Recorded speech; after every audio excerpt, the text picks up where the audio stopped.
تو نیل کیوٹیکلز عموماً ریگڈ ہوتے ہیں, کٹے ہوتے ہیں. کچھ لوگوں کی عادت بھی ہوتی ہے نا اپنے کیوٹیکلز کو کھینچنے کی, اس سے اور زیادہ وہ اس سے اریٹیشن ہو جاتی ہے. یا کچھ ایسے پروفیشنز ہیں جیسے مینول ورکرز ہیں, ان بیچاروں کی نیل کیوٹیکلز, گھر میں خواتین برتن دھو رہی ہیں, خواتین بہت زیادہ ڈٹرجنٹس کا یوز کر رہی ہیں, سوپس کا یوز کر رہی ہیں, یا کچھ لوگ ان کو بہت زیادہ یہ جو آپ کیا کہہ سکتے ہیں ہائیجین کا بہت زیادہ وہ خیال رکھتے ہیں نا, تو اس سے ڈرائنس نیلز کے اوپر بھی آ جاتی ہے. تو نیل کے جو سیرمز ہیں جس کے اندر کوکونٹ آئلز ہیں, جس کے اندر اور بھی ایلمنڈ آئل وغیرہ, اس سے آپ اس کو ریٹین کر سکتے ہیں اس کے نیل کی جو ہیلتھ ہے. اچھا تو وہ یوز کرتے رہیں. Okay okay okay okay. اب بیسٹ طریقہ یہ ہے کہ آپ رات میں اسے لگا کے اپنے کیوٹیکلز پہ سو جائیں. اچھا شروع میں آپ نے مینشن کیا گرمی میں کیونکہ بہت زیادہ کراچی کی ویدر کی بات کروں بہت زیادہ ہیومیڈیٹی ہوتی ہے, آلریڈی ایکسیسو آئل آ رہا ہوتا ہے, اتنی موئسچرائزر کی ضرورت نہیں پڑتی.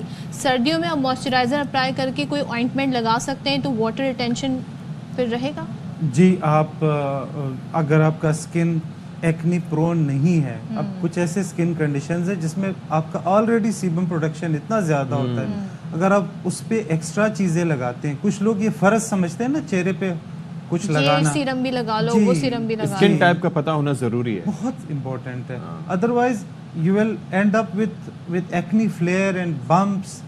تو غیر ضروری چیزیں لگانا بھی مناسب نہیں ہے. وائٹامن سی کا استعمال کتنا کرنا چاہیے, کیا وہ ڈرائی کرتا ہے اسکن کو؟ وائٹامن سی کا استعمال نارمل روٹین میں ہر ہیومن بینگ کو بینیفیشل ہے اس کے لیے.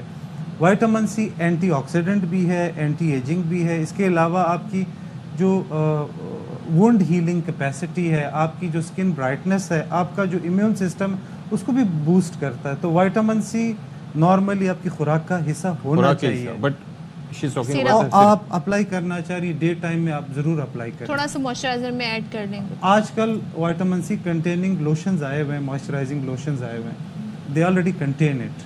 چلیں تھینک یو سو مچ جی. ڈاکٹر صاحب آپ نے مختصر وقت میں کافی ہماری کوئریز کو سالو کر دیا, تھینک یو سو مچ. انشاءاللہ آپ کو آگے بھی رابطہ کرتے رہیں گے. صحیح بات ہے, جتنی بات کریں اتنی کم ہے, بہت کم. مزید سردی آئے گی مزید بات کریں گے. چلیں جی بریک لیتے ہیں, بریک کے بعد آتے ہیں.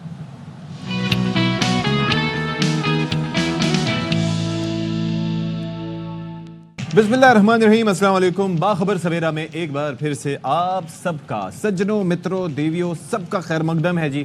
اور بالآخر ہم یہ ہے کہ بھائی وہ انڈر 19 میں آپ نے دیکھا ہماری ٹیم نے کیا مارا, زبردست یار. آپ T20 والے میچ کی بات اوئے ہوئے ہوئے, زمبابوے کو بھی کیا زبردست. نہیں T20 نہیں تھا وہ, ODI تھا. اور اس کے اندر دیکھیں T20 نہیں تھا, نہیں انڈر 19 کی بات کر رہا ہوں, جس میں پاکستان نے مارا انڈیا کو, اور اس میں شاہزیب نے سکور کیے 159, اور اس میچ میں ہم نے انڈیا کو شکست دی. تو بڑی خوشی ہوئی جی مجھے اس کو دیکھ کے, بڑا اچھا ہوا. مطلب انڈیا سے جہاں جہاں ہمارا مقابلہ ہو پائے, ویسے تو وہ آنے سے انکاری ہیں, اور ہائیبریڈ کی تیاری ہے یا نہیں ہے واللہ علم. تو لیٹس سی واٹ ہیپنز. پتہ نہیں کیا ہوگا, سنا ابھی انتظار کریں. انتظار کی جو پالیسی ہے نا, یہ مجھے سمجھ نہیں آ رہی ICC کی, اور دیکھتے ہیں کیا فیصلہ ہوتا ہے. اچھا جی, اس سے پہلے کہ سیگمنٹ کی طرف آگے بڑھیں تو کچھ اپڈیٹس ہیں وہ آپ کو بتا دیتے ہیں. GHQ حملہ کیس اڈیالہ جیل میں قائم.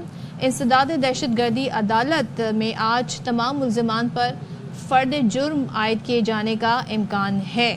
تو عدم حاضری پر ملزمان کے وارنٹ جاری اور ضمانت منسوخ کیے جانے کا بھی امکان ہے, اور یہ سماعت جو ہے وہ 11 بجے ہوگی. یہ 11 بجے کا وقت مقرر کیا گیا ہے. اچھا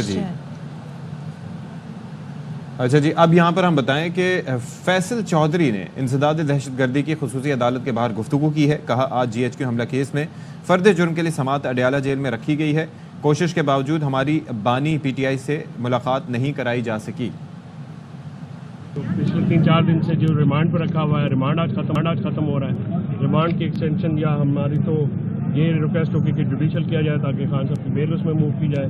اس کے بعد یہ جو باقی 14 مقدمات ہیں جس میں فرد جرم کے لیے رکھا ہے جکان ہے, اور آج اگر وہ ملاقات نہیں کرنے دیں گے تو ہماری پٹیشن بھی تیار ہے ہائی کورٹ کے لیے, اور ہم امید کرتے ہیں کہ عمران خان صاحب سے آج ملاقات ہوگی. اور مجھے سمجھ میں نہیں آئی کہ اتنے دن انہوں نے ملاقات کیوں روکی رکھی ہے. اس کی 2 ہی وجوہات ہو سکتی ہیں, یا تو دے ور ٹرائنگ ٹو بریک ہم, جو کہ امپاسبل ہے. عمران خان جتنے اسٹرانگ نروس کے آدمی ہیں یہ انڈر ایسٹیمیٹ کرتے ہیں